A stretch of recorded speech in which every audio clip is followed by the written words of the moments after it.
अंतर संबंध या इंटरकनेक्टेडनेस ओवरऑल है, उसका कोई डिवीज़न नहीं है कि वो यहाँ है और वहाँ नहीं है। वो ओवरऑल है, सर्वव्यापी है, हर जगह है, तभी वो अंतर संबंध है। वो सेलेक्टिव और विथ चॉइसेस नहीं है।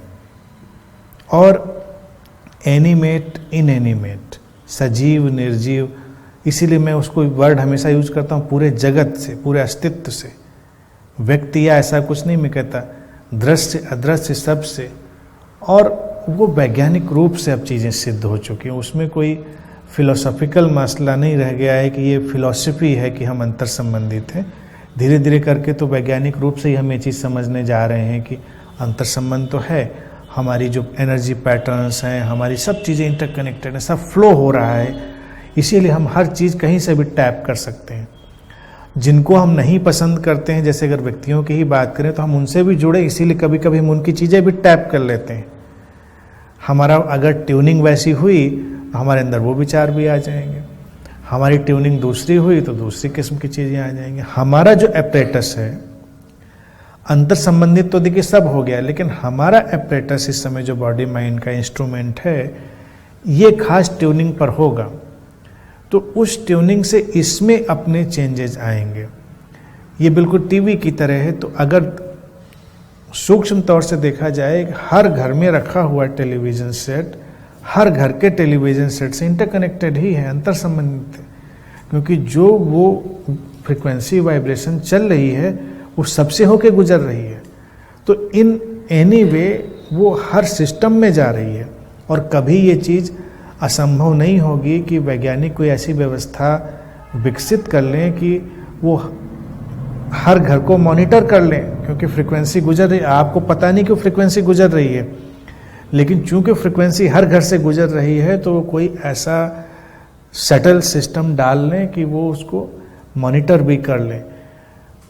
हमको पता नहीं है कि वो चीज़ जुड़ी हुई है, लेकिन जुड़ी हुई है। अब हमारे टीवी की ट्यूनिंग से उसमें खास चीज़ आ जाती है, अलग चीज़ आ जाती है।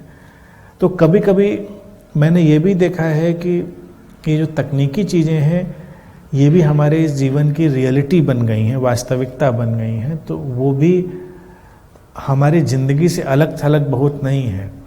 तो कभी कभी आप खास किस्म का कोई प्रोग्राम देख रहे हैं तो आप उसमें ज़्यादा दुखी, इमोशनल, ड्रेन आउट, थके हुए अनुभव कर सकते हैं, क्योंकि हो सकता है उसी प्रोग्राम को बहुत सारे लोग देख रहे हों और वो एक खास किस्म के इमोशन में जा रहे हों।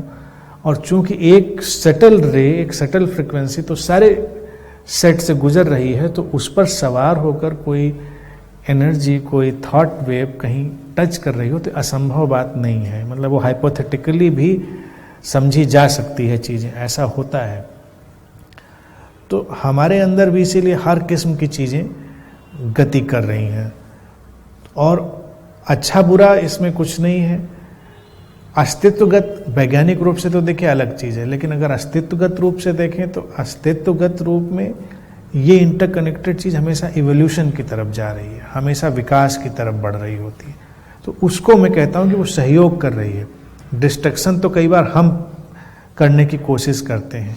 जैसे बॉडी इंटरकनेक्टेड है, एक एक सेल, एक एक ऑर्गन, एक एक, अब शरीर में देखिए कितना स्ट्रक्चर है, हड्डी है, बोन है, ब्लड है, मतलब अजीब इंट्रिकेट सा स्ट्रक्चर है, और हर चीज़ एक दूसरे को कोऑपरेट कर रही है। पूरे शरीर का एकमात्र उद्देश्य है बायोलॉजिकली वो शरीर को बचाए रखना, शरीर को जीवित बनाए रखना। क्योंकि किसी भी सेल का ये उद्देश्य नहीं है कि शरीर को ख़त्म करना है, बचाए रखना। तो बचाए रखने के लिए वो हर चीज़ करती है, हर चीज़ प्रोड्यूस करती है जो शरीर के लिए ज़रूरी है। तो अगर हम उस मॉडल पे ही देखें, अपनी बॉडी के मॉडल पे ही देखें, जिसको पुराने लोगों ने, ऋषियों ने, मैं समझता हूँ शायद इसीलिए ये उदाहरण उन्होंने दिया होगा कि यथा पिंडे तथा ब्रह्मांडे, यानी जैसा ये शरीर है ऐसा ही ब्रह्मांड है, ऐसा जगत है। उनको हो सकता है सारा ज्ञान रहा हो कि जो शरीर की अंतर संबंधित होने की व्यवस्था है, ऐसे ही अंतर संबंधित होने की व्यवस्था पूरे जगत में है। तो चूंकि शरीर का जो पार्ट है वो हमारे अच्छे के लिए, अच्छा इन द सेंस इवोल्यूशन में सपोर्ट करने के लिए, तो पूरे एग्जिस्टेंस में भी हम यकीन कर सकते हैं। अब शरीर में भी सजीव निर्जीव को अगर देखें तो क्या है, एनिमेट और इनएनिमेट। जितना भी ये फ्लैश है और सब है वो उसमें निर्जीव भी है, और सजीव क्या है, सजीव जो उसमें वो एनर्जी और कॉन्शियसनेस इन्फ्यूज है जो उसमें मिली हुई है वही उसको सजीव बना रही है, अदरवाइज तो बॉडी भी मटेरियल है। तो ये पदार्थ ही है जो सहयोग भी कर रहा है, उस पदार्थ के साथ रहस्यमय रूप से वो चेतना भी मिली हुई है। तो वो चेतना तो फिर हर जगह ही मिली हुई है, चारों तरफ ही मिली हुई है। तो उस तरह से हम इंटरकनेक्टेड हैं और हमेशा इवोल्यूशन की तरफ जा रहे हैं, हमेशा जो विकास की यात्रा है उसमें आगे ही जा रहे हैं। तो आश्वस्त रह सकता है व्यक्ति कि जो जरूरी है वो निश्चित रूप से होगा, जो आवश्यक है वो उसमें कोई घबराने की बात नहीं, वो होगा। जैसे हमारा शरीर पूरा सहयोग कर रहा है आवश्यक के लिए, ऐसे पूरा अस्तित्व भी सहयोग कर रहा है आवश्यक के लिए।